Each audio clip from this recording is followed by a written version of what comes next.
Hey there, boils and ghouls. Welcome to this week's episode of Hollow Weekly. Nick and George, we're back. We live. We lived. They live. You lived. We lived. They live. Yes. And that's our episode this week. Not to confuse you any further. We are definitely talking about John Carpenter's masterpiece, They Live.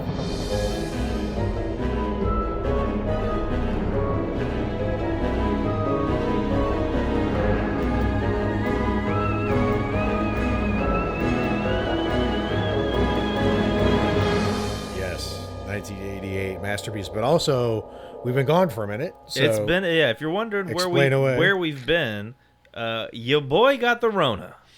And I can pinpoint exactly where I got it. People say it's I can't be sure, but I know. I love how absolutely certain you are, Dude. If I could go back in time, I would. You have a Zapruder film in your head. I can tell when you tell me, like, you can see the moments it's happening in slow mo. Yeah, and if it's not what I think it is, I have a second runner up. Like I got Okay. names, dude. The background is you hadn't gotten it up to now through the whole course of the whole nothing. Okay. I always you know of. Yeah, I mask up. I socially distance. Like if I go into like something really crowded or dense, I'll throw a mask on. Sure. Like I don't give a shit. I mean, you're doing what right. Yeah, doing you're doing what you think you is should right. be doing. Right. And we went to Universal and I forgot a mask. And I was like, all right, well, it's mostly outside. Yeah. Except for when it's not. Right. And in particular, when you go on the Secret Life of Pets ride, which is not a good ride. It's like their newest one, and it's not good. What are the implications of this story for like how this podcast is going to play in the world? Universal's coming. I can feel. Okay, go ahead. I don't know, but I could tell you, dude. So like, there's a part like we got the express lane tickets or something like that, so we could skip the line. And then you go to the Secret Life of Pets, and the line queue is all indoors. Mm-hmm. And there's this one part where like the VIP line merges with like just like the regular standby line or whatever. And there was just this group in front of me.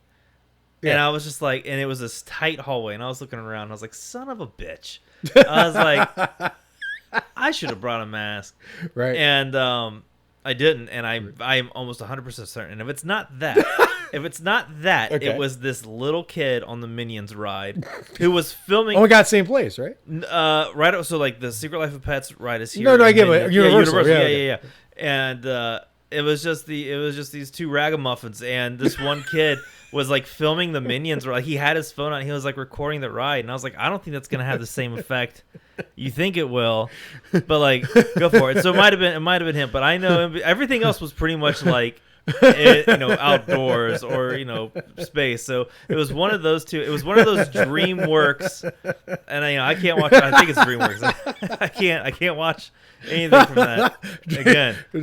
So then DreamWorks is banned from the Hollow Weekly. Yeah. So we went to Universal, and then wait, I gotta stop you for a second because I just gotta tell you, like, every time I find out someone I know has the Rona, I always wonder when they tell me the story, what part they're gonna fix on, because it's always been all these different stuff. You know what I mean? Like some people they fix on kind of the weird symptoms they had, or some people like they're just mystified where they got it, they can't figure it out. Some people are like pissed they staved it off for a long time and then got it, and they mainly focus on that part of it. Your story primarily has contained the words Secret Lives of Pets, Minions, Ragamuffins. Yeah, they were Ragamuffins. Right, it wasn't. I haven't heard about like symptoms or your experience with it or like how you've been feeling. That was fun. I got really lucky. I understand. The choices you made in the storytelling were to fixate on the criminals who gave it to you. Yeah, mostly children. Mostly children. I will. I appreciate that this is where the story. I will find them and make them pay. I love that when I think of other people's COVID stories, I'm gonna be like, wow, scary for a minute, and then like really kind of change the outlook on whatever. And with you, I'm gonna like think of Minions. But good. And you're wearing yellow right now, so far. Yeah, I look like I should be doing orders for Gru or whatever. But okay. No. So then I a couple of days later, I got a scratchy throat, and I have no idea how I gave it to Bill. So I was basically, for the listeners, I was hanging curtains up with, I guess, father-in-law. We'll just call him that. Correct. Yep. For like several hours, just hip to hip, talking, watching. It was during the Kentucky Derby. Right. Just I hope he wins. That's that's crazy. And then I picked up pizza and went over to your guys' place. Yep. And I'm just sitting there spraying everyone down with COVID. Yep. And then I was like, I told Alex I had a scratchy throat. We got in the car. She rolled down all the windows, took a test. It was positive.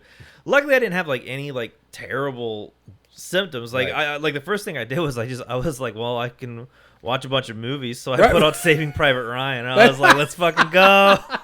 Let's go. Did Teledoc got on Paxlovid, and if you ever get COVID, that shit's great. You get a horrible metallic taste in your mouth, and Alex didn't tell me about it because she thought that would dissuade me. It wouldn't have. Like I would have been like, it's fine. Right. And in fact, I wish she would have, because the way I discovered what the metallic taste is when I took the pills that night, and I woke up at like 3:30 in the morning with like it tasted like I was like sucking a wrought iron fence. I was like, what the fuck is this?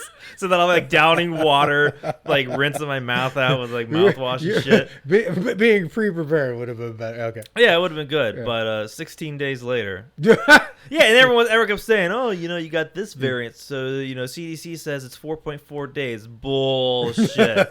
It was 16 days. Right. So that's a lot of Saving Private Ryan's, or it would have been like 4 Titanics. That's your measure. Yeah, I usually do Titanics, but Saving Private Ryan's pretty long. And I was like, dude, and oh my god, I was like, I'm gonna watch so many horror movies. I'm gonna catch up on so much stuff. I watched like all of the Jackasses, and like, oh, that's right. Yeah, I watched all the Jackasses, and I did all like the point fives of the Jackass series are my favorite because like they're kind of documentary behind the scenes, and even the Bad Grandpa .5 was hilarious. So it's amazing that they have half decibel subgenres. And then Jackass .5 or 4.5 came out like towards the tail end, so I got to like watch that too. I was like, wow, what a blessing! Like, I get to watch. Do that? I can get all my idiot fueled content. It was a great time. And now we're back. Yeah, I did work. I did like 1 or 2 workouts during COVID because like I was terrified. Like I'm terrified of like long COVID. Like I see people my age who are like they can't walk upstairs, and I was just like, let me just do like an arm day, test it out. Yep. See if I can short of breath, and like luckily everything was like. Well, you took Paxlovid right away you were on it. That's probably a helpful. I think that helped a lot. Cool. But we did get to go to where we saw They Live at the Santa Monica. Yes, amazing experience. Movie theater. I forget the name of it, but thanks to Garen, the Arrow. The Arrow. Thanks to Garen. Right. It was I got them tickets. Well, no, you're here. I mean, thanks to Garen, who's not here. You've been thanked. I was like, motherfucker. Garen joined us, and I was very excited to see our friend Garen. Yes. But it was at the Arrow at Santa Monica, and what an experience! Incredible that was. I mean, first of all, it was a lengthy marathon. So there's 6 movies. It was 12 hours of movie. Yeah. 6 movies. And it was eclectic mix. It was L.A. noir is what they call it. Noir, sort of, right? Like, wasn't just straight noir. Maybe it was straight noir. Not really. No, it was. I mean, they showed Society. Yeah, exactly right, exactly. But it was like a really good experience. Like, we always talk about on the show, like how we want to see movies in that 35 millimeter type experience, or any kind of special venue or vibe or experience where it might be an interesting addition to just watching the movie straight. Yeah, and like even like looking forward to the day, like we all left kind of early. We called an Uber. There was a protest downtown, like everything just like felt like super LA. And we went with our friend Josh, Haunting Season on TikTok. Go follow him, and on even just getting out of the Uber and like feeling like this, like the air in Santa Monica in the middle of the day when it was busy and there was tons of people there, and you look at the marquee and it says like 80 horror movie marathon. Yep. It was great. And so the first film they kicked off was with They Live. Yes. And here's the weird part. So we're both obviously big horror fans. We watched a lot of John Carpenter stuff over the years. We have a funny episode. Go ahead. Potentially in the future. Like we watched the last movie the last movie I watched at least before this marathon was John Carpenter's Vampires. Yes. Which, side note, we were gonna do for How Low Can We Go. Right. We're gonna re-roll on it. Yeah, it was. Well, we're not. We might roll it into something else, but it's just not worth the whole episode. No, it was not. So the last movie I watched. I don't know if you watched anything else before going into this. So the last movie we watched was John Carpenter's Vampires. Then we go into They Live. Right. I mean, the night day transition. But somehow I had only seen parts of it, and you had never seen it. In all these years, we both kind of were first time watching it in a movie marathon setting, which how rare is that, especially if you're into horror movies in 2022, to still have something this good surprise you? So my main takeaway from it was that I was surprised by They Live, and that movie's still alive. Like, it still throws a punch. It still has relevant as hell. Like, weirdly, I'm actually going to go an entirely different direction, I think, than the usual, like, whatever. That's usually, but yeah, it's just it was an amazing experience. It threw a wrench in my John Carpenter rankings. Like, there's still a handful I haven't seen, but like I was pretty secure in knowing that, like, The Thing's gonna be number 1. Right. I would probably do Big Trouble Little China number 2, and then I would probably put Halloween 3. Like, that's kind of like my ranking. Yep. They Live was like, time for a shakeup, dude. And I honestly, I think it kind of potentially maybe shot itself to number 2. That's huge. Number 2. I think it might have nudged Big Trouble down just a notch, though. But I did not expect it to be that level, considering I haven't seen the rest, but I already know where Vampires is placed. Right. Yeah, I mean, I think you thought going in that They Live was gonna the optimistic case was that it was going to land upper mid-tier Carpenter. Yes, that's but exactly it actually landed top-tier Carpenter. Top tier, right? Pretty easily. Yeah, I agree.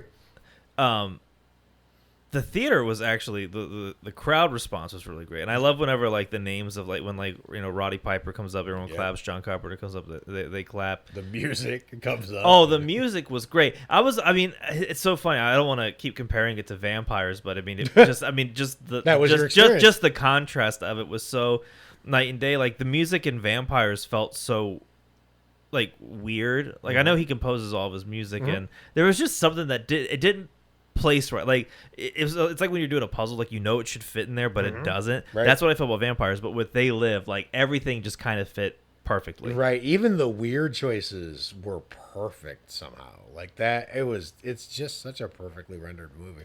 I know you don't want to go down the whole route of, like, it's still relevant today. No, you can. But I have a different. But the one thing that I thought was real. No, you can. I'm all for that. I think the movie totally sustains that.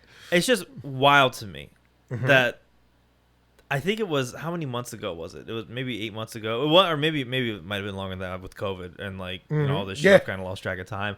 But, like, I think it was in, like, Echo Park or somewhere in, like, Silver Lake or something like that. There was, like, a homeless encampment that, like, they completely destroyed. And a few years before that, they were trying to build these, like, kind of like micro homes to give the unhoused, like, a place to stay, to just to, like, have a little bit of shelter. And then, like, the mayor of LA, like, shut it down for some reason. So, like, seeing that scene where the homeless encampment is just getting bulldozed was like, what the fuck, dude? Like, we're still doing that? Right. And the fact that the movie really feels it. It's not putting it in there as, like, a showy thing or, like, whatever. It's in the DNA of the movie. Like, that's part of why it was made. Yeah. So what's the angle you want to go down? I'm really curious. Well, no, it's not so much an angle. It's more so, like, let's transition. I'm just gonna try a little game. I don't even know if this is gonna work because we haven't pre-rehearsed this. I want to just surprise you with it and see what happens, right? Because I think something really interesting happens in the movie, and it's part of where the movie took me by surprise. But if I just threw a name of a movie to you and asked you to think of what the best fight in that movie is, right? So if I said Godzilla versus Kong, what's the best fight in Godzilla versus Kong? It's going to be Godzilla versus Kong, possibly. I don't know what you'd say. I don't know what you remember from the movie, right? But, like, that's the idea is I would say a movie name and you would say the first fight that comes to you, right? Now, if I took something really generic and big like Nightmare on Elm Street, just the first Nightmare on Elm Street, what's the clash in that movie that jumps to your mind? Arms extending out in the alleyway. Who's he fighting there? Like, what's the first? Sorry. I was thinking about, like, big clash. Yeah, what's the first? When I say a struggle between blank and blank, Nightmare on Elm Street, I would probably do Boiler Room with Tina. Okay. Yeah. Like I first think Freddy versus Nancy. Basically, if I'm like first clash, but yeah, totally. The Tina versus, so you get the idea of what we're trying to do, right? All right. So there's a reason I'm doing this, right? So, like, if I say, now this is gonna be weird, and you can say funny answers, okay? So I'm gonna throw a weird one at you. Hereditary. Biggest clash. Yeah. What's the This versus this that jumps to mind. Well, I know what comes to mind. Go ahead, say it. do you know what I'm gonna say? Sure. I'm gonna say no. Oh no. Okay. That's not what I'm gonna say. Okay. It's funny. The clash is gonna be when the sun hits the ground, jumping out the window. So kid versus ground. Kid versus gravity. Yeah, that's the clash. I think of telephone pole versus head. Right? Yeah, okay. yeah. But you get where I'm going Right. with the game, right? All right. So I don't know, like Friday the 13th, the 2009 remake. Oh, geez. I don't know. Exactly. You don't remember a single kill or fight or what? It's too generic, right? Yeah, I mean, I just Nothing jumped into your mind? I just remember the machete going through the dock and Okay. hitting the head. That's probably If you were going to come up with an example from a movie you like, a horror movie you like, what would come to your mind? If you were trying to think of a good versus... Unfortunately, because we talked about John Carpenter's vampires, but no. But a clash in a horror movie. I would probably do Ripley versus Xenomorph. Okay, or like the Evil Dead universe. What's a good...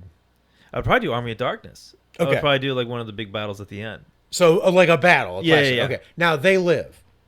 Oh, it's the 7-minute Right. fight scene. So in every case that I could think of for the game and before the game, in every case that came up, it was the antagonist versus the protagonist somehow. Yeah. Right? So it's like Godzilla versus Kong. It's the head versus the telephone pole. But the telephone pole represents the negative fate that they're being steered towards Right. by the demon. So it's really demon versus the family, right? Yeah. It comes out as head versus telephone pole.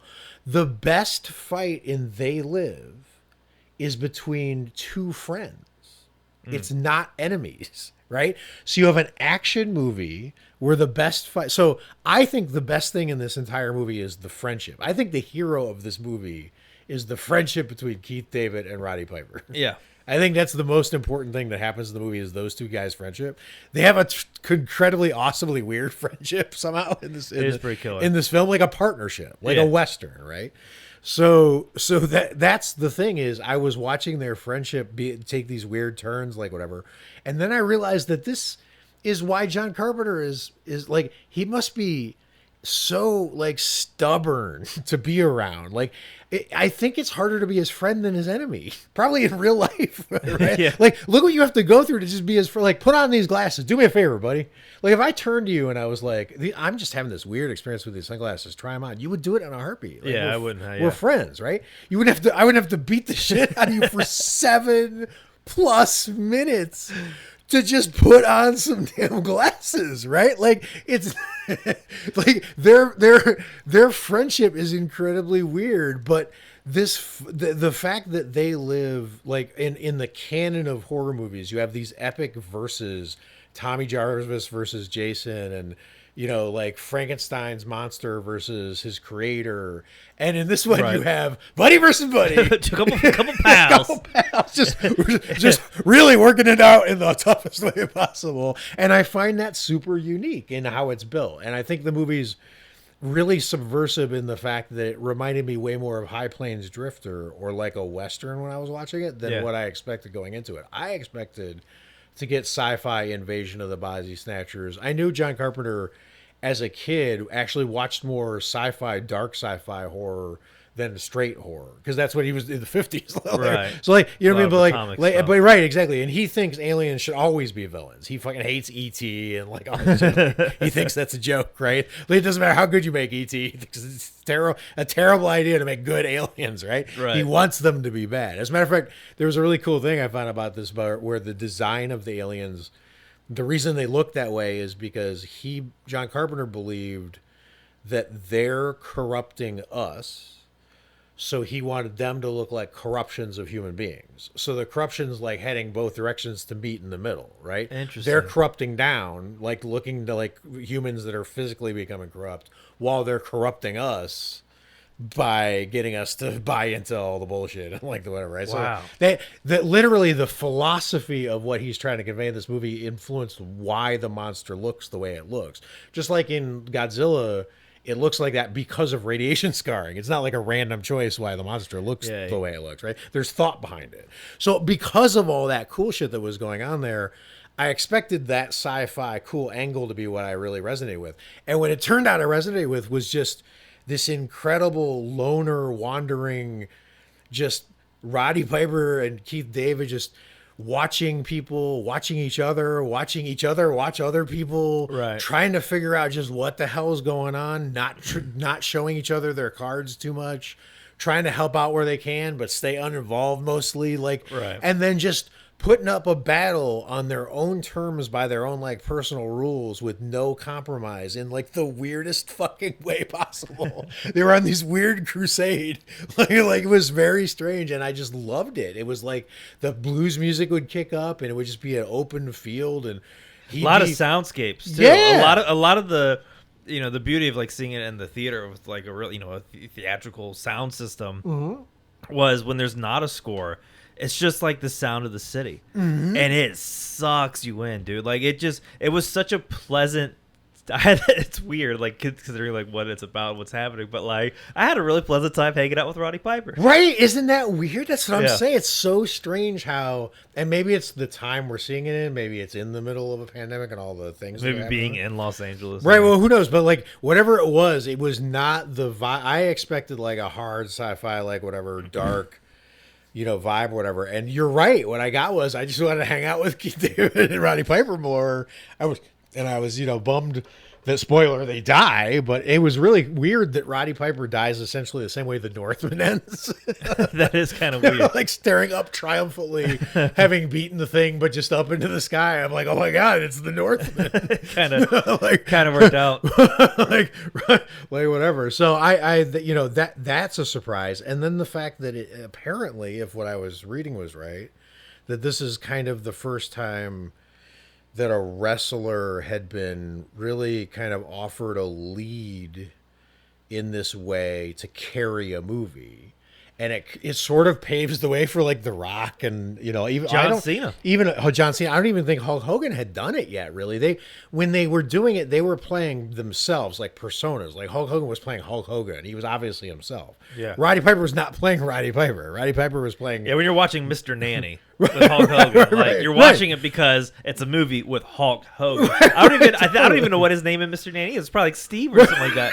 But it's not Steve. No, it's not Hulk Steve. Hogan. No, but Roddy Piper's playing a legit character who's, you know, he has to get across. This is based on source material. I mean, this is a character from like Astounding Science Tales or something that John Carpenter there got rewritten in a really interesting comic named Nada, which is why this character's named Nada. It's a tip to the original comic that It's cool that this is adapted from. And then, you know, Roddy Piper has to play this fallen character, and I thought he did an amazing goddamn job. So all that was surprising to me, but I could spend all day long in the spaces of this movie, just like kind of roaming around. Well, you know what like, looking at the other reason is I feel like we could hang out in there is when the movie ended.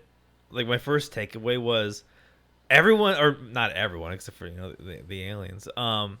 They're just trying to be decent people. Like right, they're not. They're good not. people are trying to be good. Yeah, people. like they're not trying to like get ahead by like maybe, you know, sliding someone else for a few things to get ahead. Like they're just trying to do like a god honest day's work. Right, and they're making honest mistakes. Like I remember, like the one hilarious part where Roddy Piper finds the world's most popular, most important box of sunglasses ever created, and like stores them in a trash heap. Like with a sign above it, like pickups every Tuesday. Pick up every 2 hours. He's like, it'll be safe here. You know, like they're just making real people mistakes that you'd be making in a crisis situation. Like, boy, I found even that amazing. Right, the movie is terrifying. By the way, it's not scary in the usual horror movie scary sense, but. First of all, there's an amazing shot where there's an alley fight, and you're just panning up and seeing the actual alien forms looking out with this crazy gleam in their eye as they fire down into this alley. And for some reason, it just gave me a shiver. It was they looked so remorseless about killing, right? Yeah. The way their design is, whatever. But the design, the matte paintings of the world are still incredible, right? It They didn't look really great. They look, I mean, almost better in a weird way. Yeah, I agree. Than some of the effects they drop now.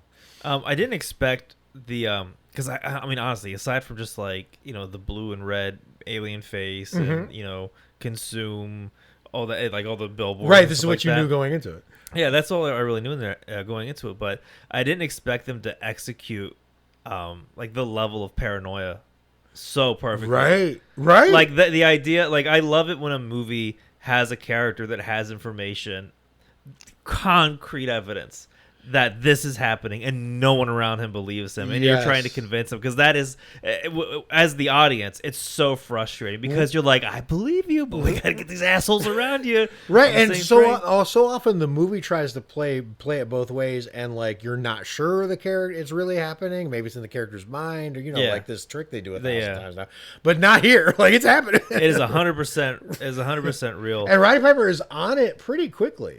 His character figures this out pretty fast that it's happening. Yeah, the one thing that we were joking about is so when they're at the camp or whatever, and the TV keeps getting hijacked by a preacher warning about something invading us or something like that. I think I looked at Josh or Garen, and I was like, they need to not film it like an ISIS video. Every time it cuts to them, the camera's zooming up on his sweaty mustache, and he's like, I think there's people here. We gotta. I'm like, guys, what if you just I don't know, got someone who wasn't drenched in sweat to get the message across? I feel like it might work a little better. Well, if there's anyone in a future dystopia who's listening to this episode later, and your production values on your videos like this are bad, Nick Rollins is somewhere out in the dystopia. He's fine. Find him. He'll make these videos. I will help you 100%. We will fight for the good cause. But God damn it, we will agree on 3 shots. We will just keep it simple, keep the message streamlined. We don't have time to have creative differences. Your Dystopian Nick Productions slogan. We'll get you the goods, but 3 shots we're going to agree I will be the Clint Eastwood of filmmaking in the dystopian world. 2 takes, and we're moving on, dude. Perfect. We ain't got time. Aliens are taking over. Yeah, perfect. All right, well, it's on. All right, we plant that flag. What else about this movie caught your attention? Lots of good shots, dude. We got to talk about the garbage truck shot. Oh my God! When he's looking for the glasses, incredible, and the camera. It actually reminded me of the tilting cannon in Jackass Forever. It's so weird how we keep going back to that. Man. How influential is that movie?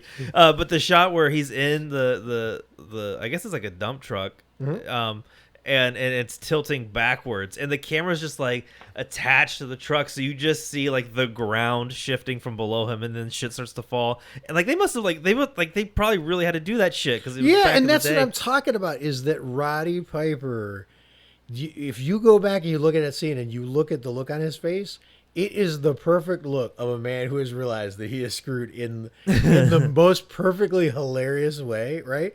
And it's because he's probably had that happen to him or something like that. I mean, what hasn't physically happened to Roddy? Well, he's a wrestler, so he's used to getting tossed that's around by a bunch of meatheads. Right. So that's what I'm saying. Daniel Day-Lewis couldn't have done that facial expression better than Roddy Piper.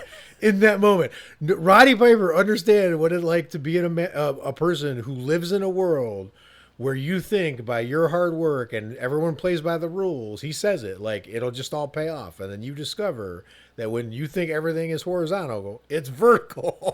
Yeah, and everything is wrong. And he nails that facial expression. And if the means the universe conveys to you that you're wrong about your worldview is by literally tilting you sideways in a fucking dump truck, Roddy Piper knows that better than Daniel Day-Lewis. I think he does. The one thing I didn't expect was they went to a spaceship, and they looked at Earth.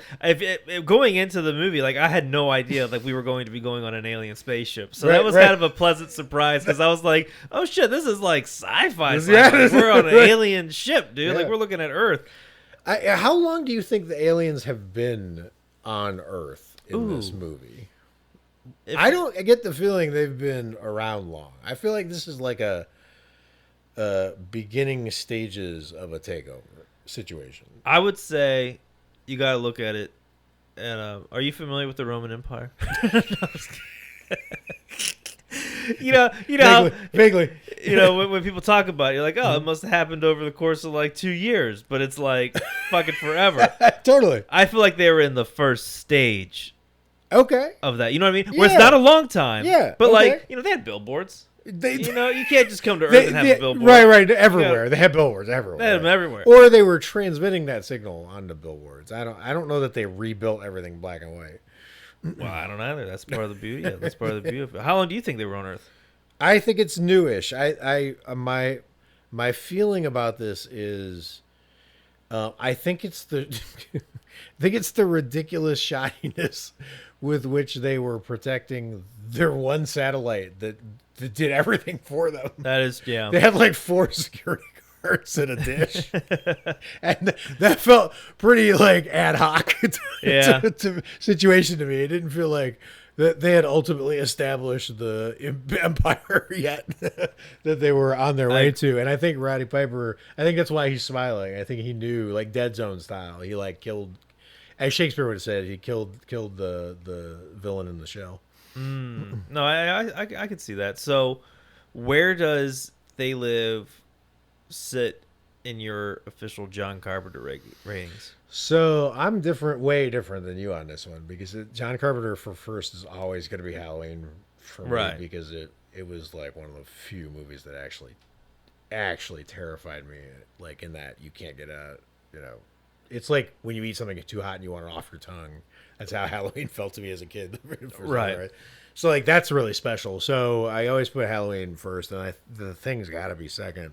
So it's a fight for third, right? Mm-hmm. And that's there's so many good movies you can put here. I'm just not as big a Big Trouble fan as a lot of people. So I mean, this movie really hit me. I love Madness, In the Mouth of Madness. So like that's Christine always has a soft spot in The Fog. I mean, God damn it, man. Like there's a lot of worthy competition, but just off the top of my head, I feel like if I'm being honest, I still like Christine a touch more than They Live. I think They Live is a more important movie, but I think I think They Live is ultimately going to be number 3 for me. I think like you, it went really high. Wow. I didn't expect it. I didn't either. That's the thing, is it didn't get there for the reasons I expected. I'm a big Kubrick fan. I like Fincher stuff. Like I expected like the complicated, society parable shit thing to be the thing that got me. But I'll be damned if John Carpenter didn't sneak in a horror western in my sci-fi mix that just blew my mind. So if he put a horror western in They Live, what did he put into Vampires? Because that was supposed to be a horror western too. Well, all right. So you're right. If that was that, then what did Vampires turn out to be? So Vampires turned out to be, okay, I can do this. So Vampires was a horror western, but inside of it, he hid an incredibly boring documentary. All right. Of just people doing dumb things about their day for no reason that we thought was going to be in a movie and compelling, that I don't know why. Yeah, no, I will say this though. After watching Vampires, like, cause we watched it, like I was on the phone, like, quarantine obviously, and we just kind of like talked and like watched at the same time. Yep.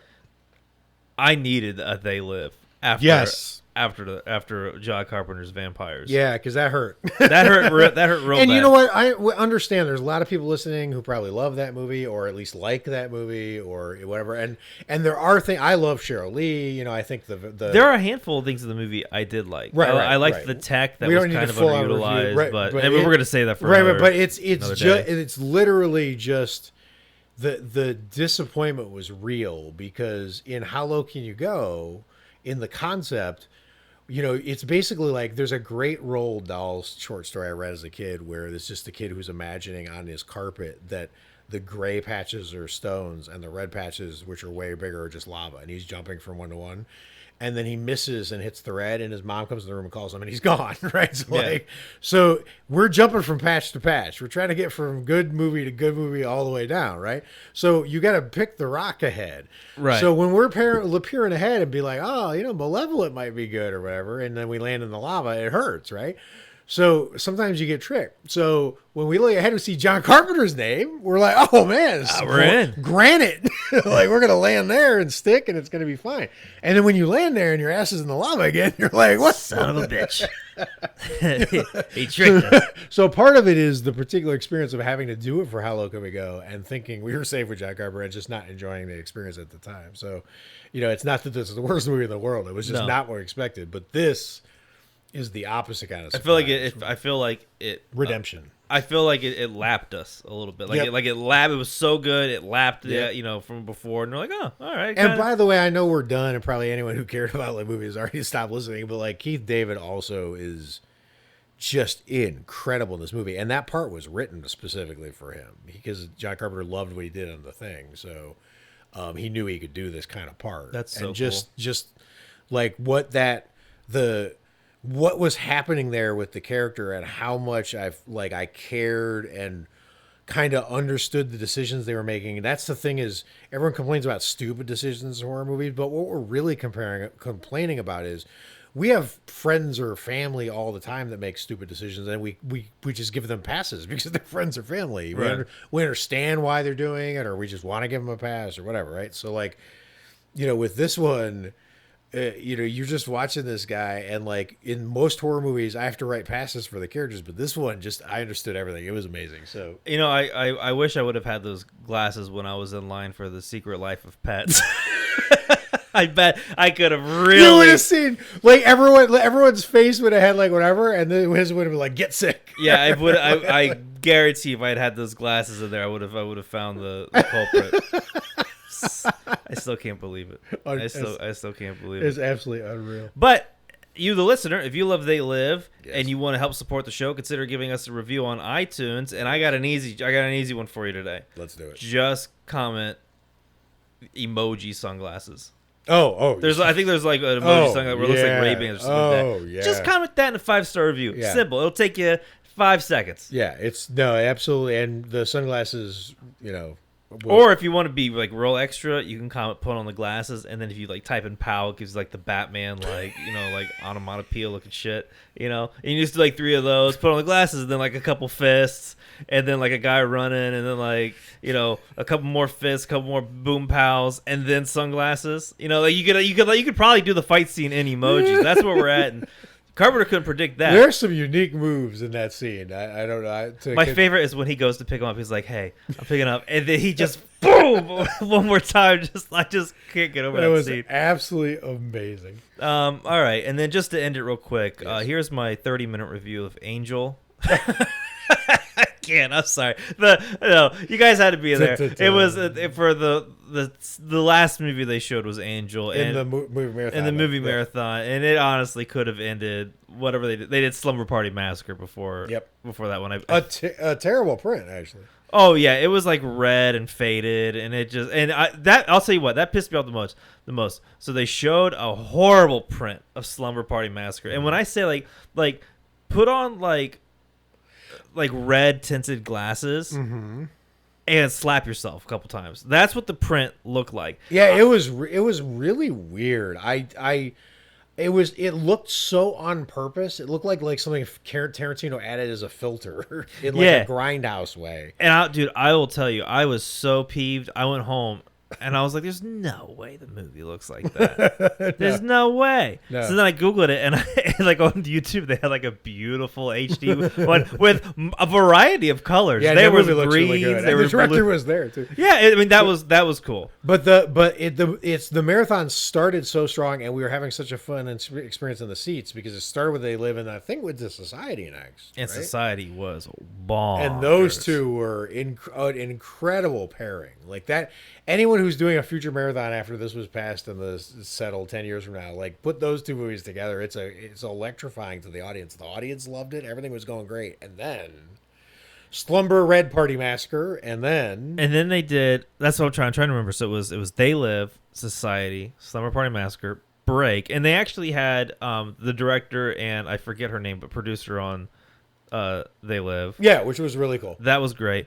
Then they came back, and what was the movie they did after that? It was, I can't remember for the life of me. But then they did. That's when my headache started, and then I was gone for Angel. But they did. Chopping Mall. Oh, which was amazing. Chopping Mall. And then it was the Diner. What was the Diner movie? Oh, Blood Diner. Blood Diner, Right. and then Angel. So that's what I'm saying. It's all amazing until Angel and the Slumber Red Party. Slumber, yeah, those. And that which would have been good if it wasn't. I could have honestly Red. probably done. We could. My new rule of thumb is, and I will say this because of 4. COVID, 4 maybe 3 maybe Oh. whatever. Here's my rule for marathons. I wanted to do a horror movie marathon really bad since all the movie theaters shut down. Yep. You know, like we had just started going. Well, I mean, we only saw one movie at the Secret Movie Club at the Vista, but it was a beautiful theater, and I was kind of looking forward to going to more. And then everything went to hell. Yep. And I was like, man, I want to do like a horror movie marathon. So I got the tickets for those. My new rule of thumb now is whatever the horror movie marathon is, cut it in half. And then thank me later. Because it gets rough. And that's part of the charm of it. Garen goes, you got to see who's left standing. And I was like, and it won't be me next time.